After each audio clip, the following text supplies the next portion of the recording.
Kain na. Kain ka na? O, kalabit ka na. O, o. Kakain ka na ba? Hindi ka naman kakain eh. Ayun yung pusa oh. Kain ka na ba? Kakain ka na? Ha? Ano? Ano? Ano? Oh, ano gusto mo? Kalabitin mo na si mama. Anong gusto mo? Oh. Ano? Anong gusto mo? Oh? Ano? Kakain ka. Huwag ka na kumain. Wala ko na kumain. Wag na. Ayaw ko lang ulit eh.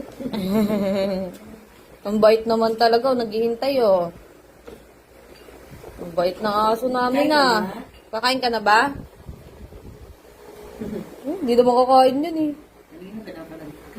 Oh, ano? Pigilan mo eh. Pigilan mo na ano. Okay. Okay. Ah! Hindi pwede, manok. Bato yun eh. Kapag na sige na kakakain na mo. Wow, favorite niya yung ulam, manok. Ano ko siya? Hindi pa yung nakakamay ha. Wow, sarap na ulam ni Milky ah. Chicken ah. Paano makuha yung laman dyan sa leeg? Ay, tumubo naman yun. Uy, tanga, wala na. Oo nga eh, paano ba? Hindi, yung leeg kasi. Ito.